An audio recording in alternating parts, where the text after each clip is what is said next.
Buenas tardes, ¿qué tal? ¿Cómo estamos? Nada, antes de empezar quería agradecer un poco a todas las personas que habéis venido en estas circunstancias tan caóticas que tenemos últimamente. Y sobre todo también agradecer a la FAL por cedernos un poquito el espacio para seguir un poquito apoyando estas causas y la presentación de hoy. Al compañero Jaime por darme la oportunidad de hacer esta pequeña introducción con mucho cariño y con mucha ilusión. Así que pues nada, no me voy a extender mucho para que Jaime sea el protagonista, que como debe ser. Así que nada, presentar un poco a Jaime, hijo de inmigrantes castellanos que como tantas y tantas familias no vinieron, digamos, al centro de la península a ganarse un poco la vida. Y Jaime, pues bueno, empezó a hacer sus pinitos ya con la escritura a los 6 años y lo que hacía él era hacía sus pequeños dibujos y escritos, los grapaba y los vendía a su familia, así que ya ahí se veía que tenía sus intenciones, ya se veían venir, ¿no? Luego en adolescencia, pues un poco va madurando un poco sus ideas, ¿no? Y empieza a escribir un blog que lo titula La palabra como arma en honor un poco a Emma Goldman y bueno, paralelamente a esto pues empieza a militar un poco en las secciones estudiantiles de la CNT, posteriormente en CNT Villaverde y Fuenlabrada y bueno, actualmente milita en CNT Fuenlabrada, ¿no? En cuanto a cómo empieza él a escribir, pues hace unos años él empieza a escribir diferentes artículos en revistas de diversos países como Chile, Colombia.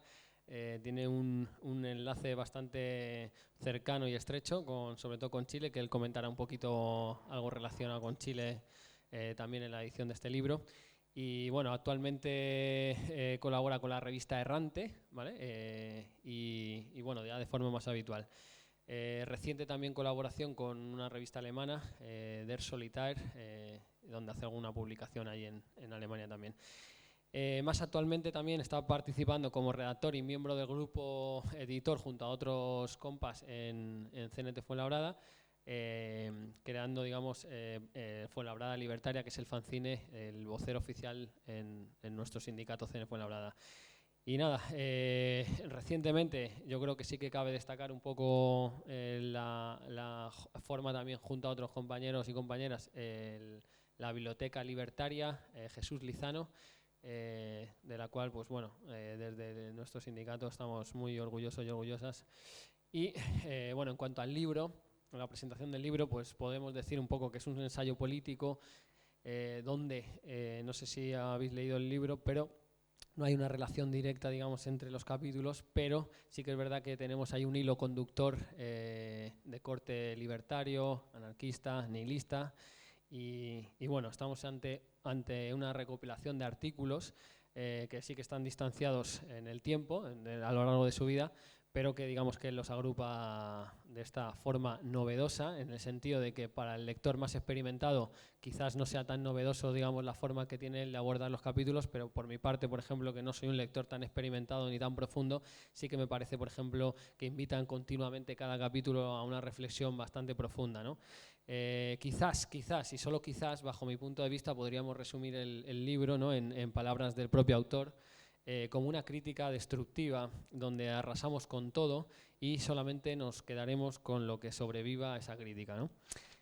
Y ya para terminar, pues bueno, la temática en sí de la charla, aparte de la presentación del libro, es un poco, Jaime nos va a hablar un poco del proceso que ha experimentado en la autoedición, ¿no?, del libro, donde ha apostado por una relación del lector y del escritor sin intermediarios, ¿vale? Esto es importantísimo, él profundizará en ello y nos contará cómo ve la industria editorial desde la perspectiva de la autopublicación, ¿vale? Y en general, bueno, nos viene a contar un poco la experiencia que ha vivido a la hora de escribir este libro desde que formó esa idea en su cabeza. Así que nada, sin más, Jaime, te doy paso. Muchas gracias. Bueno, me vais a disculpar los nervios, es la primera presentación que hago del libro en formato físico, salvando una que hice en la radio, entonces bueno, soy bastante nuevo en estas tareas. Como comentaba el compañero Berman, es verdad que mis inquietudes se remontan a cuando tenía 6 años, que que me daba por escribir y por dibujar todo lo que me inquietaba. Posteriormente lo grapaba y lo vendían a los familiares por 100 pesetas. He aquí un ejemplar de esa labor editorial tan prematura. Luego yo vengo del mundo del hazlo tú mismo, de no delegar, de la acción directa en su interpretación más positiva.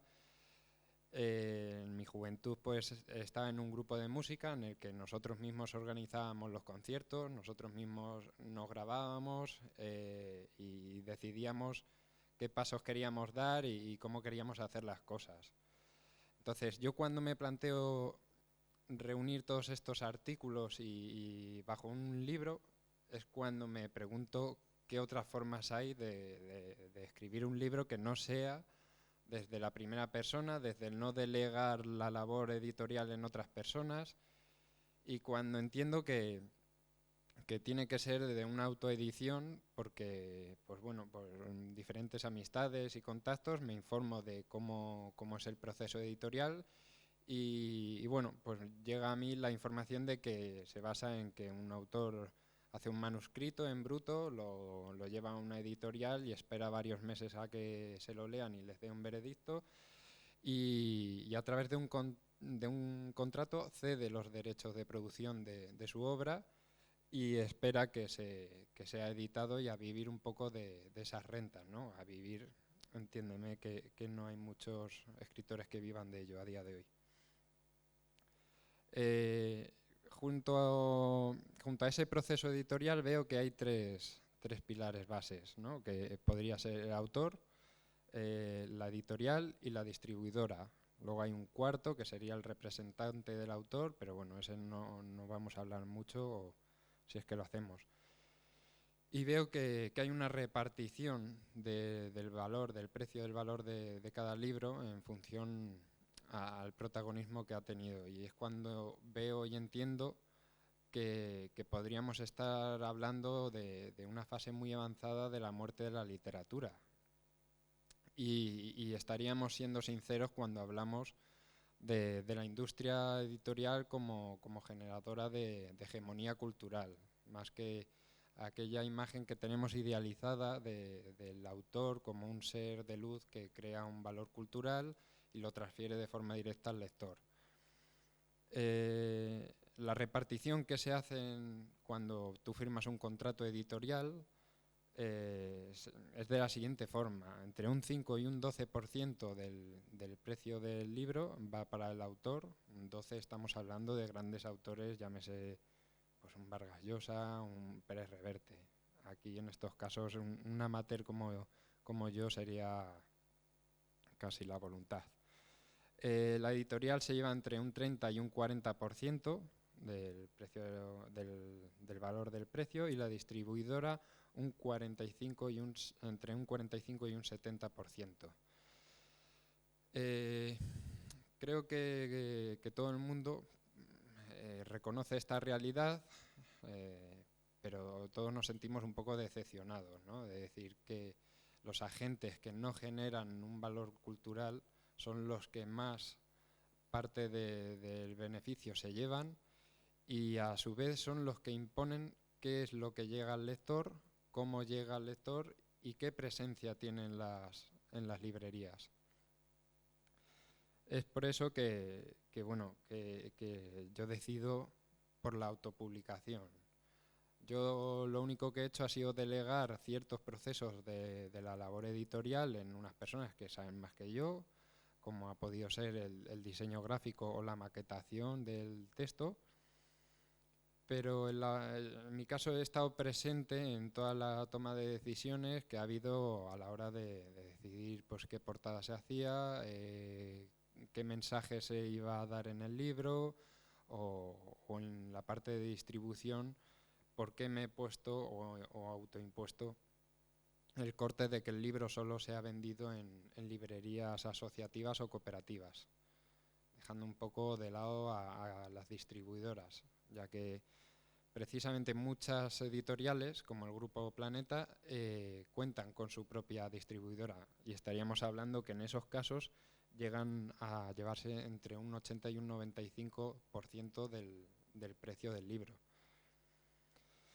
El tema de por qué digo que son generadores de hegemonía responde más a un antes y un después. A un antes me refiero cuando, por ejemplo, el grupo Seix Barral, que se refunda en 1955 por parte de Víctor Seix y Carlos Barral, se ven en la coyuntura de no poder hacer una labor editorial debido a la censura franquista, y deciden apostar por un grupo de autores que en Latinoamérica están emergiendo y pueden tener un gran potencial, y la censura franquista levanta un poco la mano por la suposición de que por ser extranjeros no iban a atentar tanto contra los intereses del dictador.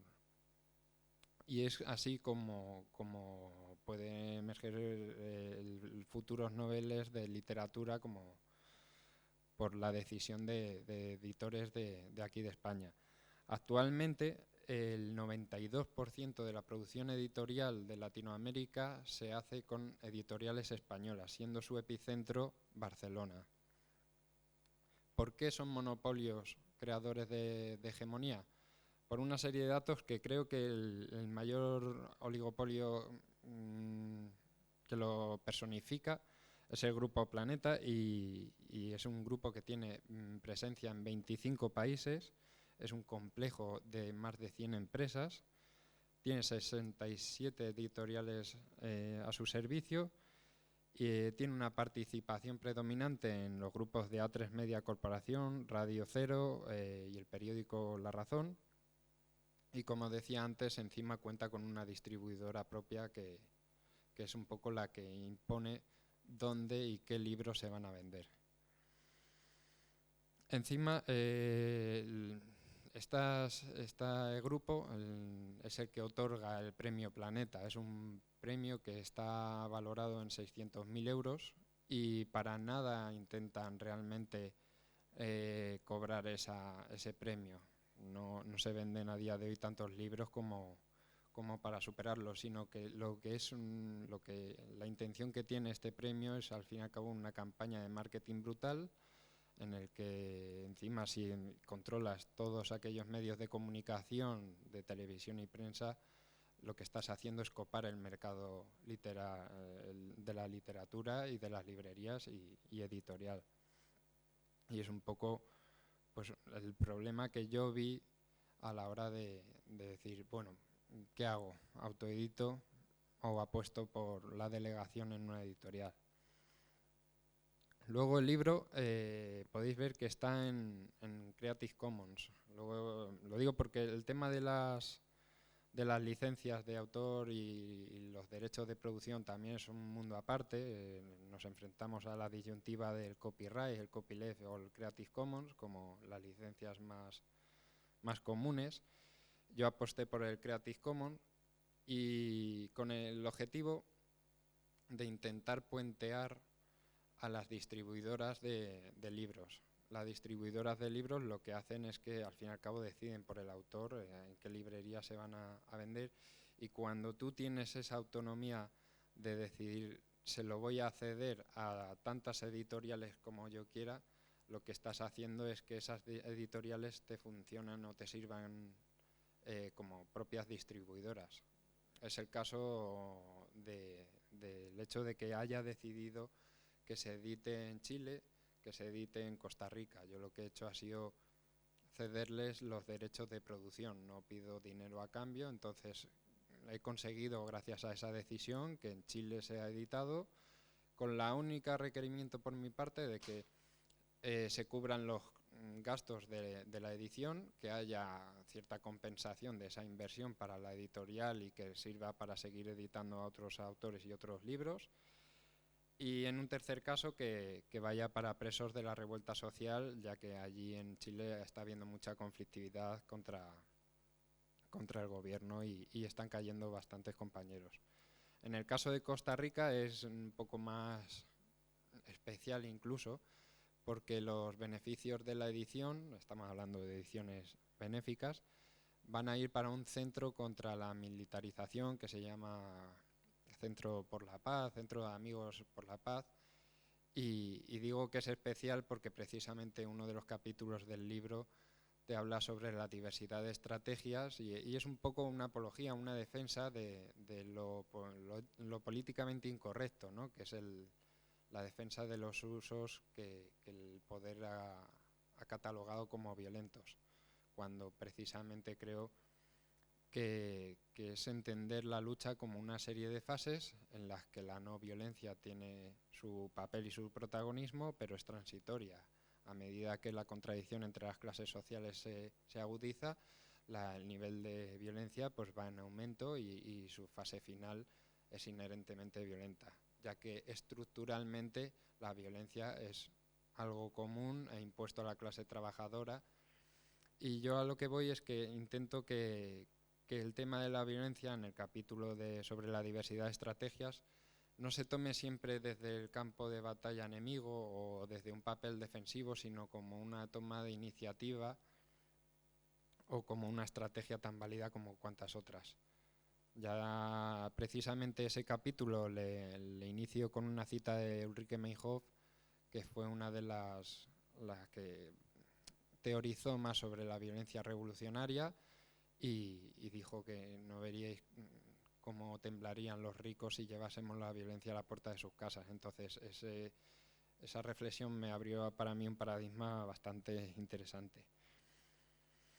Volviendo al tema de las licencias, ya que me he ido un poco del tema, el tema de las licencias libres y la cultura libre, hace un tiempo, en diciembre, vi un artículo en el diario El Salto de Brigitte Vasallo, publicado en abril de 2020, donde expone pues la idea de alejarse de la cultura gratuita. Hace un símil entre la cultura gratuita y el sueño húmedo de los neoliberales de que es un poco el objetivo, ¿no? El trabajar sin cobrar a cambio. Entonces yo ahí le veo, cuando precisamente parte de este proyecto se basa en la cultura libre, que no gratuita, y participo en el fanzine de Fuenlabrada Libertaria, que es gratuito, o he hecho ediciones que son gratuitas desde mi interés, ya que no voy a percibir dinero por ellas, en otros países, no estoy hablando en ningún momento de cultura gratuita. Creo que se hace desde un tono paternalista, ya que ella viene a decir que toda la producción cultural está sujeta a las condiciones materiales de quien la genera. Es por eso que una persona que tiene sus necesidades cubiertas, llámese la burguesía, tiene más tiempo libre y más disposición a que su día a día se base en reflexionar y escribir y generarse valor cultural.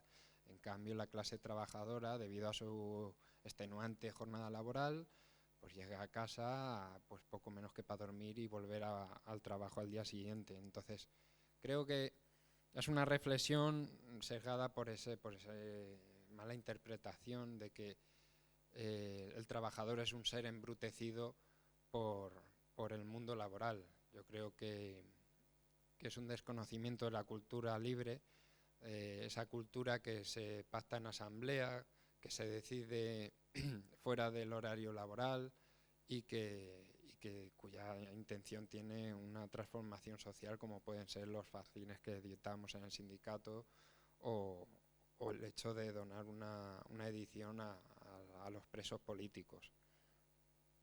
Es cierto que también le vi puntos bastante favorables. Lo digo porque este artículo la verdad es que me hizo reflexionar bastante a la hora de decidir qué cosas con el libro.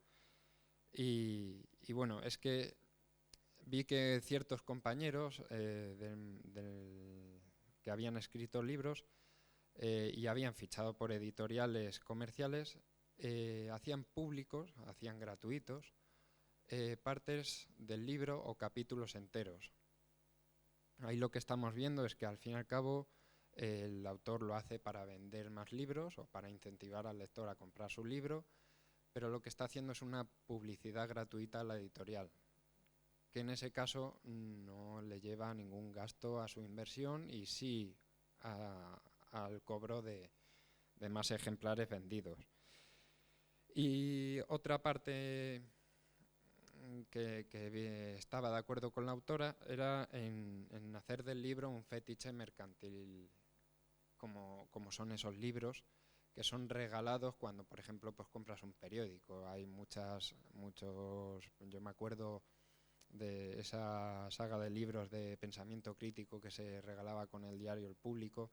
Al fin y al cabo lo que haces es un fetiche, cosificas el libro, ¿no?, como un valor añadido a cambio de que compres el periódico. Entonces, bueno, me generó ese debate en el que precisamente veía dos contras y dos cosas a favor, y bueno, pues al final decidí que el Creative Commons primero me hacía no fichar solo por un contratista, es decir, por una editorial, sino que podría fichar por muchas editoriales. Segundo, podría decidir yo en qué librerías se iba a vender y en qué librerías no quería venderlas bajo ningún motivo. Y segundo, poder pasar las fronteras del Estado español y decir, los regalo, prácticamente. Me pareció como poco interesante. Luego, eso es un poco el tema de la cultura libre y bueno, lo que me motivó al tema del Creative Commons. Luego venían los derechos de autor. Y como comentaba antes, en estas ediciones de Chile y Costa Rica, lo único que les he pedido a cambio, eso sí lo he pedido, es que me manden un ejemplar del libro que allí editen. Sinceramente me hace mucha ilusión que ponga impreso en Chile o impreso en Costa Rica. No les he pedido más. Pero sí es algo que me preocupaba, ¿no? ¿Qué son los derechos de autor? ¿Qué tipos de derechos hay? Y bueno, pues me puse a investigar un poquillo sobre el tema y vi que precisamente los derechos de autor tuvieron en su momento mucha relación con el auge de la imprenta, allá por el siglo XV.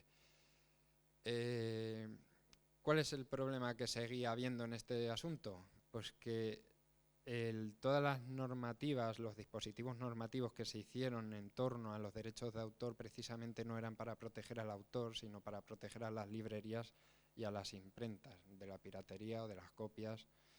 Y bueno, solo en 1710 se promulga la primera ley de protección del autor. Estamos hablando de que hay unos cuantos años en el que las concesiones que se hacían a las imprentas estaban muy influenciadas, sobre todo en el caso de Inglaterra y de Francia, salvo durante la Revolución Francesa, estaban muy ligadas al control político y a la censura. Es decir, te doy la concesión de estas obras, de poder imprimir estos volúmenes, a cambio de que no cuestionen los intereses de Estado o los intereses del gobierno de turno.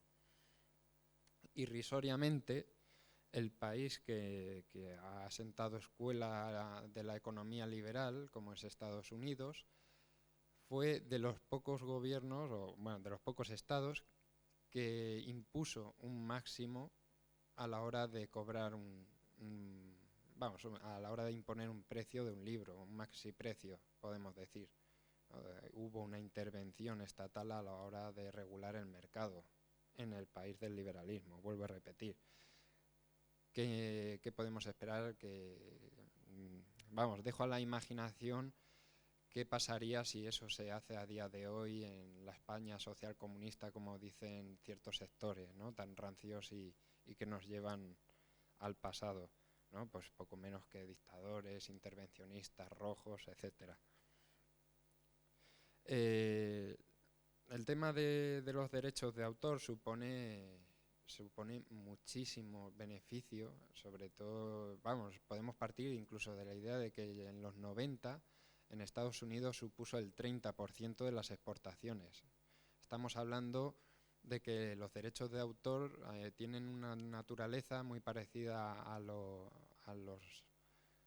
la especulación inmobiliaria, ¿no?, que es aquel capital ficticio, como dice la tradición marxista. Es un es un capital que no trasciende de la producción capitalista, sino que a diferencia de la producción a escala, que conlleva que, por ejemplo, que a medida que tú vas haciendo más producción de un objeto, tienes que invertir más trabajo en él.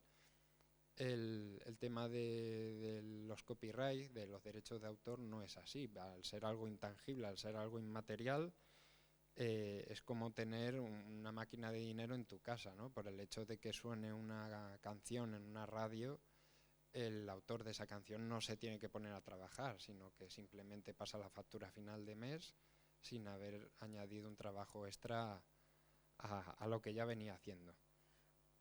O sea, sé que es usura social por antonomasia. En este caso, por ejemplo, cuando se me plantea el decir qué hago yo con los derechos de autor de este libro, pues sinceramente yo una vez que cubro los gastos de la producción editorial del libro, es cuando me planteo, bueno, pues para que haya una coherencia entre mensaje y obra y realidad, si precisamente estoy hablando de anarquismo o desde una óptica anarquista o incluso la metodología del análisis roza casi el nihilismo, como comentaba Berman, de criticar todo de una forma destructiva sin una interpretación negativa de la misma, es cuando digo, pues gran parte de este dinero va a ir destinado a proyectos libertarios o anarquistas, como puede ser principalmente la Biblioteca Libertaria Jesús Lizano, la Caja de Resistencia de Sindicatos de clase o revolucionaria como es CNT, o directamente pues no cobrar por ellos. Y luego dejar un fondo para futuras reimpresiones o ediciones, o incluso para seguir con la labor de escribir segundos, terceros libros o quién sabe qué. Y bueno, es un poco esa descripción de mi vivencia a la hora de cómo he editado el libro, cómo he escrito el libro.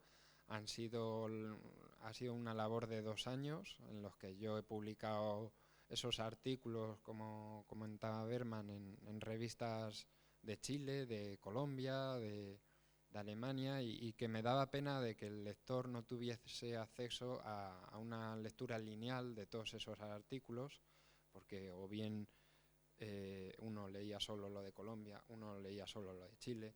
Dije, pues lo junto todo en un mismo libro y así el lector puede leer todo lo que me ha atrevido a escribir. Las temáticas, bueno, no quiero tampoco reventar mucho, ya que es un libro que es muy finito, entonces no quiero extenderme mucho y descubrir al lector lo que le puede motivar a llegar a leerlo. Pero muchas son a través de mis vivencias personales, ¿no? Cuando en un círculo cercano a mí pues una persona se plantea la eutanasia porque no le motiva el vivir, es cuando escribo sobre el suicidio. Luego el tema de la psiquiatría es un tema que me ha motivado bastante, pero le tengo mucho respeto, ya que hay personas que pues al fin y al cabo tienen sufrimiento psíquico en este tema, y a lo que me he ceñido es a criticar a la industria farmacéutica, ¿no? A hacer del enfermo psiquiátrico un enfermo crónico o dependiente de la medicación. Simplemente no me embarro más en un tema tan delicado. Y bueno, el tema de la violencia, como comentaba, ¿no? Pues salirme de lo políticamente correcto tan imperante en la era en la que vivimos, ¿no? Que parece que tienes que ser paz y amor cuando precisamente de la parte contrincante no recibes eso. Y bueno, pues un poquito más tengo que contar al respecto. El libro pues lo podéis encontrar en los compañeros de la Fundación Anselmo Lorenzo, ya que bueno, les estoy muy agradecido primero por ceder el espacio, y sé que con el tema del coronavirus están pasando unas temporadas un poco difíciles, y nada, muchas gracias por asistir. Echo de menos a muchos compañeros de CNT Fuenlabrada que están confinados y no han podido asistir y me manifestaron su voluntad de que ojalá hubiese sido de otra forma. Y nada, si tenéis algo que comentar, preguntar, alguna inquietud o curiosidad, bienvenido y es el momento. Pues yo tenía aquí preparadas unas preguntas, pero yo creo que las ha contestado casi todas, ¿no? Tenía aquí preparado pues un poco que nos comentase un poco y desarrollara el concepto de la violencia, ¿no? De esta violencia, lo que él se ha referido con criticar un poco lo políticamente correcto, ¿no? Después un poco lo que son las desventajas del sistema clásico de las editoriales, pero creo que también se ha extendido él y creo que hemos entendido claramente, ¿no? Lo que son las desventajas de las editoriales clásicas. La edición en Chile, quería preguntarle por él, por la edición esta en Chile, pero creo que también ha comentado cuáles han sido los fines, fines benéficos para los presos de la revuelta social. Y nada, pues nada, simplemente Jaime, preguntarte en algo un poquito así más abstracto, cuáles son tus próximos proyectos y dónde podemos encontrar a Jaime en el día a día, qué es lo que hace Jaime en el día a día para contextualizar un poco al autor y situarle un poco más allá, aunque creo que ha quedado ya un poco claro cuál es su ideología y su estilo de vida. Los proyectos, la verdad es que sigo escribiendo, no tan intensamente porque al fin y al cabo estoy intentando abarcar más de lo que puedo y al final pues esas colaboraciones en la revista Solsticio de Colombia se están viendo mermadas. En El Errante me parece que es una publicación que sí la he primado en interés porque me parece de las pocas o únicas que hay en el Estado español que apuestan por el anarcoindividualismo. No es una tendencia que comparta, pero sí me parece muy curiosa y digna de difundir.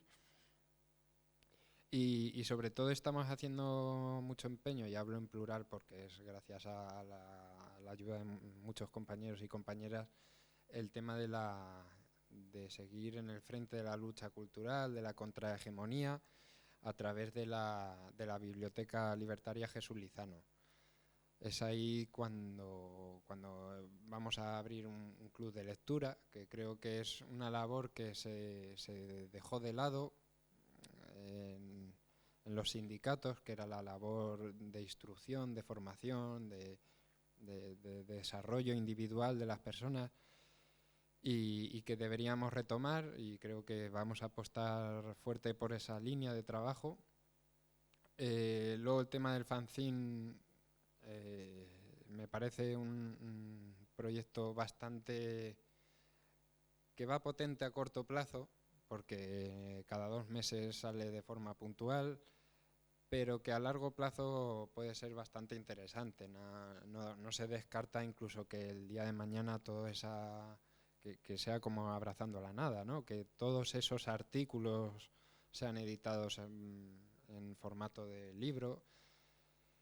Y bueno, pues al fin y al cabo yo no soy escritor, yo soy militante de la CNT porque soy un trabajador, soy cocinero, entonces me encontraréis pues en mi puesto de trabajo, en la asamblea del sindicato, en los piquetes, en las asambleas y bueno, haciendo de escritor como en esta ocasión. Y es un poco mis planes a medio o largo plazo casi, ¿no? Seguir un poco con la labor que llevaba ya hasta ahora e intensificándola, la verdad, porque lo de la librería libertaria, la biblioteca libertaria tiene mucha proyección. Vamos también a hacer una escuela sociopolítica donde precisamente la literatura contrahegemónica va a tener un papel fundamental a la hora de hacer presentaciones de libros, entrevistas a librerías que precisamente han contado con Abrazando a la Nada para ser vendidos, como son librerías asociativas o cooperativas. Es un poco el decir, bueno, cuando hablamos de autoempleo, no predicamos con el ejemplo porque al fin y al cabo pues todos nos vemos sometidos a vender nuestra fuerza de trabajo. ¿Por qué existen estas librerías y cómo podemos mirar en ese espejo y aprender y llevarlo también a cabo nosotros? y bueno, pues charlas, cursos, etcétera, etcétera. Creo que la labor cultural en los sindicatos debería retomarse, intensificarla y desarrollarla todavía más de lo que podemos llegar a imaginar. Pues teníamos pensado haber abierto hace una semana. El problema ha sido el tema del confinamiento en Fuenlabrada, del local sindical de CNT donde reside la biblioteca, y todo lo que estamos haciendo ahora es porque nos lo posibilita el tema de las reuniones telemáticas y el poder hacerlo desde la distancia. Entonces, como es el club de lectura sí es verdad que ha arrancado y la Escuela Sociopolítica lo hará en breve gracias a esas herramientas. La biblioteca está ya en marcha, pero a la espera de que se pueda abrir el local para abrirla no solo a la afiliación de CNT, sino a todo el mundo que esté interesado. Y la idea de Jesús Lizano es precisamente, bueno, pues la afinidad ideológica. Jesús Lizano era libertario, pero también un poco de sacarle del ostracismo al que le llevaron precisamente sus compañeros, ¿no? La academia de la poesía, de la literatura, precisamente por no responder a los cánones que se le exigen a un profesor, como era, o a un poeta, como también era. Entonces, precisamente él también autoorganizaba muchos de sus propios recitales y no era invitado por esas editoriales, por esos círculos literarios. Entonces creo que era oportuno no solo hacerle ese homenaje, sino sacarle del ostracismo, de la marginalidad literaria, en formato de ese frente cultural en el que pretendemos dar testimonio y lucha. Sí, el hecho de inaugurar la biblioteca iba a ser de otra forma, ¿no? Ahora pues nos podemos reunir 4 o 6 personas. Iba a ser precisamente con un recital de poesía en torno a su figura, a sus poesías, y con la proyección de un documental que es... ¿cómo se llamaba? Bueno, es un documental en el que se basa, que es un recital entero de poesía que hace él y que precisamente se vende en una antología. Sí, sí, lo venden junto a una antología poética. Me baila el nombre, pero sí, era la proyección de ese documental. Era un poco rendirle homenaje a él.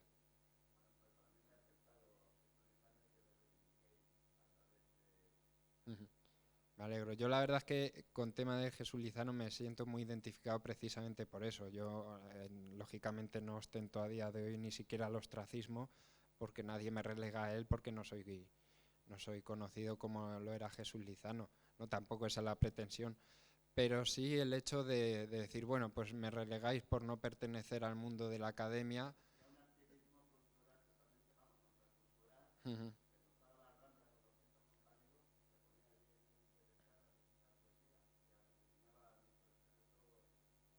Sí, sí, sí. No era invitado precisamente por el Grupo Planeta para hacerlo, sino que tomaba él la iniciativa y...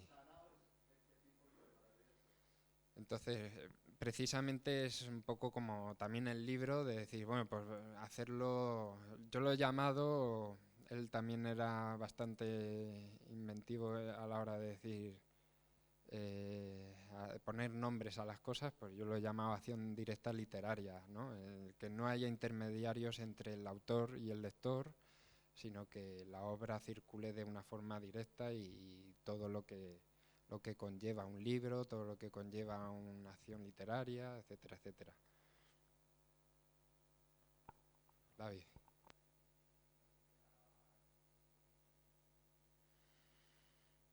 Pues lo que viene siendo material digital, yo con este libro no lo he trabajado. Sí es cierto que una editorial de Colombia me propuso transformarlo en formato digital y dije que no, que el libro solo se iba a trabajar en formato físico. Entonces realmente yo no he tenido que lidiar mucho con plataformas digitales, con licencias de derechos de autor o de derechos de producción en el entorno virtual, por así decirlo. Entonces, yo es una batalla que no he querido iniciar porque no creía que yo pudiese aportar mucho e incluso quería evitarla. No quiero que Abrazando la Nada sea un ebook, no quiero que se venda en un Amazon y que haya injerencia más allá de lo que puede ser una librería cooperativa o asociativa o incluso la venta mano a mano o distribuidoras de talante libertario. Entonces, yo lo que he hecho ha sido directamente delegar en la labor que ya están haciendo proyectos culturales como esos, ¿no? Como puede ser la FAL o como puede ser librerías como La Malatesta, en el que ya deposito cierta confianza de que siguen el rigor que el libro tiene para encontrar esa coherencia. Yo no me he metido en temas electrónico ni nada. No presento batalla ahí porque primero por desconocimiento y segundo por falta de recursos. Es algo que no controlo y tampoco me convencía los argumentos que me daban de que precisamente los bestsellers son aquellos que están en formato electrónico, que ya el libro en formato físico no se vende. Yo prefería no vender a precisamente meterme en esos berenjenales, la verdad. A ver, el tema que comentas tiene chicha. Yo, por ejemplo, lo que he visto en la industria editorial, precisamente de aquellos trabajadores, es que, sobre todo aquellos que están empezando, diseñadores, maquetadores, ostentan casi únicamente a que se les conceda un puesto de becario con un sueldo irrisorio y lo que están consiguiendo con ese tema es atomizar a esos trabajadores que se pelean por una beca que no les da para vivir, imposibilitando así la organización entre sí. Y respecto a los autores, precisamente lo que se intenta desde las editoriales es ensalzar la imagen del autor como un valor añadido al fetiche del objeto, en este caso el libro. Como, bueno, pues no es lo mismo pagar 10 euros por este libro que 10 euros por un libro escrito por Pérez Reverte o un autor que ya es una imagen, que ya es un valor añadido y que tiene cierto renombre y apoyo en la industria literaria solo por ser quien es. Luego a lo mejor su libro es una mierda y no vale ni para calzar mesas, pero como lo ha escrito tal, ya tiene ese valor.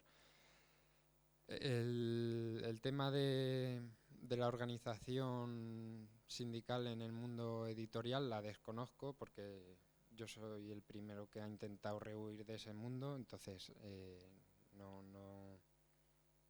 yo solo sé que es eso, que los grupos como el Grupo Planeta conceden becas a ciertos trabajadores como un premio y lo hacen un poco para generar escuela entre esos trabajadores y se matan entre ellos para ostentar a esa beca, impidiendo así la sindicalización, como comentaba antes.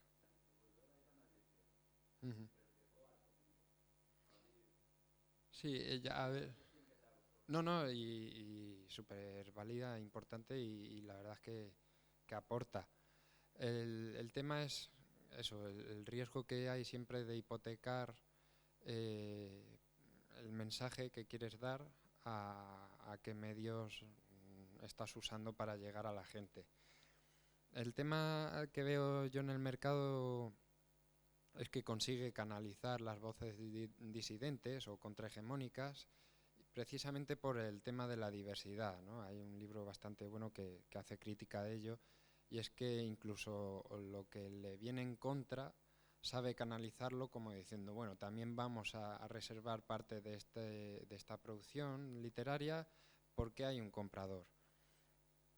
¿A qué me refiero con ello?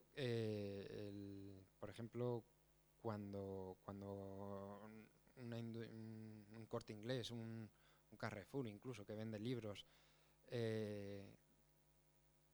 sabe que hay ciertos libros que contradicen a esos privilegios o ese estilo de producción o ese modelo de economía,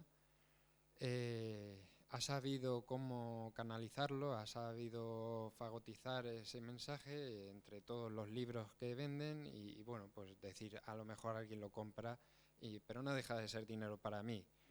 Es el problema que yo veía, el decir, bueno, a lo mejor esto lo estoy relegando a cierto sector que ya está concienciado, a un círculo de librerías que solo venden ese mensaje, pero bueno, es que cuestiono mucho la democracia del consumo, porque es cierto que existe, y prefería el decir, bueno, pues si tengo que comprar un libro, pues prefiero que sea de editorial como Piedra, Papel, Libros o de la FAL, o en vez de ir a un Carrefour y comprar ese mismo libro allí. Era un poco de decir, bueno, pues solo apuesto porque la democracia del consumo sea realizada en estos centros y el dinero vaya para ellos. Aunque sí es cierto que, por ejemplo, me he encontrado que los márgenes de beneficio cuando vas a una librería al uso suelen ser los mismos que en una librería asociativa cooperativa, pero bueno, yo llamo al lector a que vaya a esas determinadas librerías y lo compre solo ahí o en esos círculos para crear sinergias de decir, bueno, pues el dinero para ellos antes que para otros. Yo a todas las personas que se están atreviendo a escribir, ¿no?, a día de hoy, que conozco y puedo llegar, les invito siempre a apostar por la autopublicación o la autoedición, pues porque al fin y al cabo es un poco intentar quitar intermediarios entre el autor y el lector, es la única forma a día de hoy.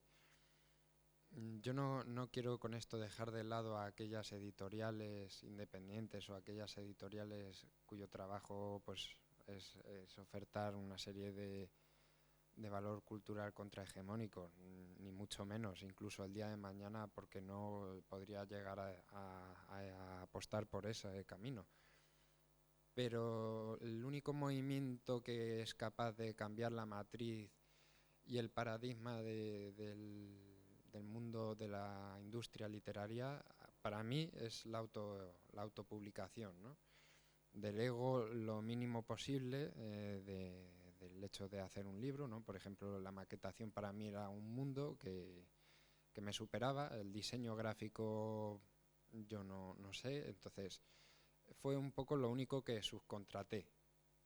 Lo bueno del hecho de subcontratar tú es que eres tú el que decide y el que oferta ese material, que por cierto fue material gráfico donado por Luis, compañero aquí presente, y que me facilitó pues un poco el decir, bueno, pues tengo control y sigo teniendo control sobre la obra desde que empieza, es decir, escribir hasta que se vende. Y es como nos pasa en CNT, ¿no?, cuando apostamos por las secciones sindicales frente a los comités de empresa. Siempre te venden que con un comité tienes muchas más ventajas, ¿no? Pues con la autopublicación te pasa lo mismo.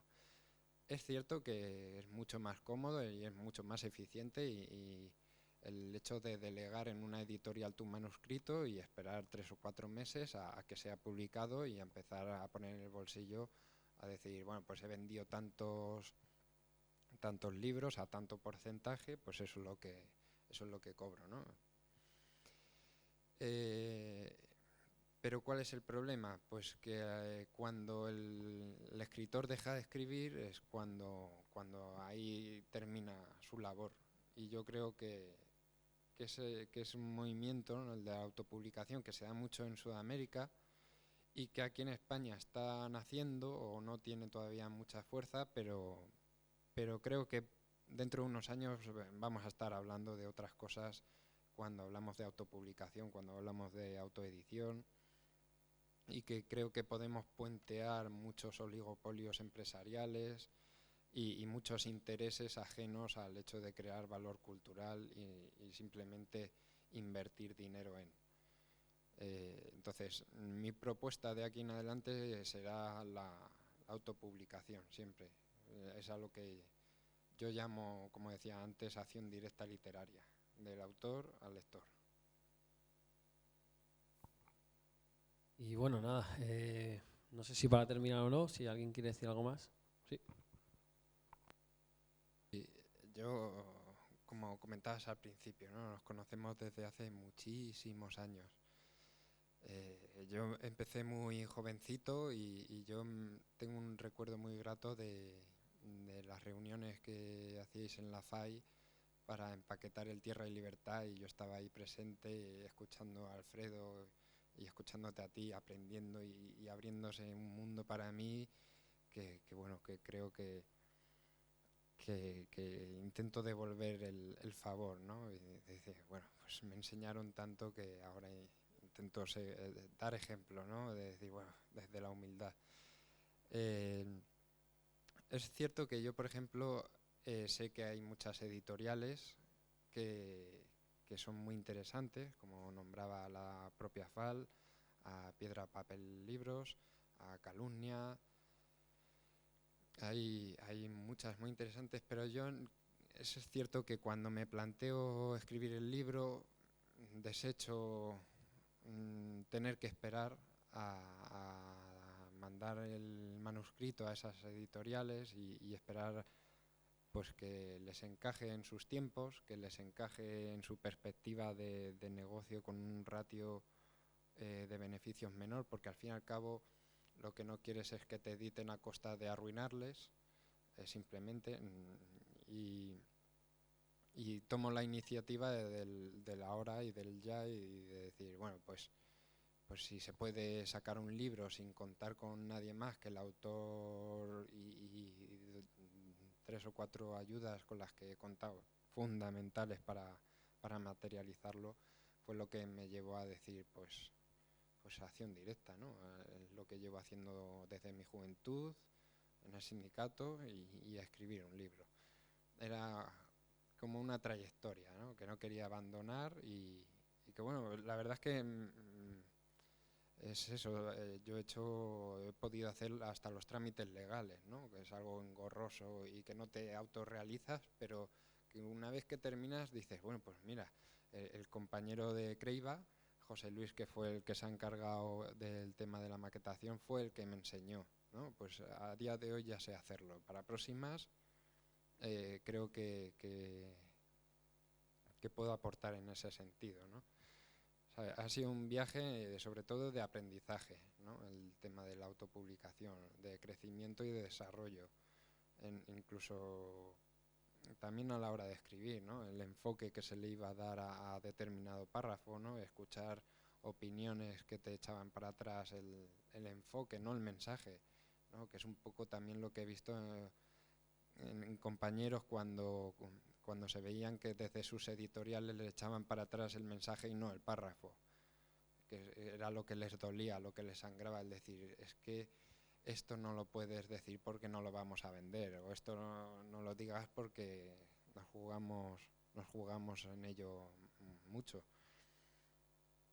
Entonces, bueno, sí apuesto y apostaré por la autopublicación, pero no cierro la puerta a esas editoriales que son pura coherencia y también con lo expresado en este libro y con su militancia detrás de la editorial, ¿no?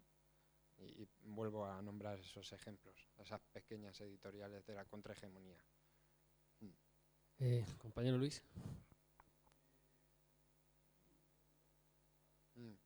Muchas gracias a ti por tus palabras. La verdad es que son muy importantes para mí. La verdad es que, claro, yo no provengo de la academia, no provengo de círculos que están en su torre de marfil y hablan al pueblo, ¿no? Dándoles una ecuación material todopoderosa que solventará los problemas del mundo, ¿no? No me siento yo a tal altura como para ostentar hacer eso. Es como parte del pueblo, hacia el pueblo y para el pueblo. Es un lenguaje que hay gente que me dice que es muy sencillo y hay gente que me dice que es bastante denso. Es un mensaje que intento dar en el que confrontar opiniones, debatirlas, influenciado por mi gusto, la verdad, sobre la filosofía. Desde hace años incluso me dedico mucho al estudio de la historia y teorías nihilistas y el método de análisis es heredado de ese estudio, que es por eso por lo que decíamos antes de la destrucción y la crítica y intentar casar eso con las ideas más positivistas y constructivas del anarquismo, ¿no? Un poco para no dar un material cerrado, una verdad cerrada al lector, sino dejar las cosas abiertas, de construir. Me veo muy influenciado por las lecturas que he tenido en estos últimos años, como en la deconstrucción de Derrida, de Jacques Derrida, el tema del biopoder de Foucault. De hecho, en la sinopsis utilizo y me gusta utilizar ese concepto o criticar los dispositivos normativos de la era en la que vivimos, ¿no? Esos sistemas de control social a través del panóptico y también del marxismo, sin sentirme ni más ni menos.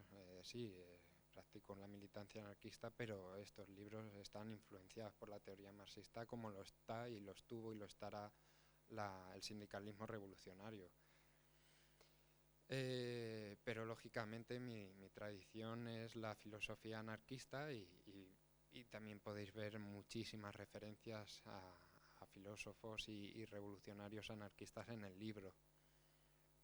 Entonces, es un libro que pretende abrir el debate, pretende abrir las miras del lector y no intentar convencer, sobre todo no intentar convencer. No me siento yo con poder de convencer, sino más bien de cuestionar y que sea el lector el que llegue a la conclusión que quiera y que tenga un canal abierto conmigo para decirme, oye, no, estás equivocado, o joder, no la había visto yo desde este punto de vista. Para ello la página web tiene un correo y invito a todo el mundo, a todos los lectores, a que me manden su percepción o su crítica o sus propuestas también.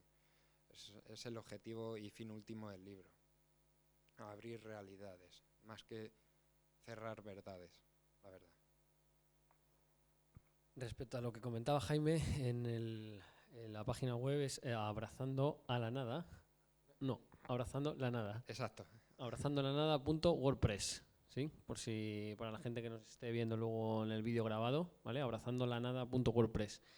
Y bueno, relacionando con lo que decía el compañero Luis y con lo que acabas de comentar, Jaime, en palabras del autor, creo que hay una frase que resume bastante bien un poco estos dos conceptos de lo que él quiere, ¿no? Son palabras textuales, ¿no? Que el libro lo que busca es deconstruir una realidad, reconocer sus puntos negativos, abrirla a la crítica y el análisis y, ¿por qué no?, a la confrontación del lector con su realidad e incluso con el autor, esa confrontación con el autor, que esto es lo que me llama la atención, incluso hablando un poco hoy a nivel personal, que incluso él echa de menos, ¿no? De que una vez leído el libro pues podamos sentarnos con él o mandar el correo a debatir con él. Yo no he terminado el libro, pero cada capítulo sí que es verdad que lo he releído 2 veces y sí que es verdad que animo a todo el mundo a que haga una reflexión, porque además invita a ello y porque cada capítulo, si te pilla con una atención y con un sentimiento son tremendamente profundos los capítulos, tremendamente profundos. Así que nada, no sé si alguien más tiene que decir. Jaime, ¿alguien más? Nada, sobre todo eso, agradeceros que en estos tiempos tan difíciles de nevadas, lluvias y ataque de langostas, que parece que nos van a venir una plaga ahora, hayáis prestado un tiempo, un hueco, un espacio para una presentación de un libro, que en una casa como es la Fundación Anselmo Lorenzo, y bueno, pues poder contando con vuestra opinión, vuestra presencia y muchas gracias.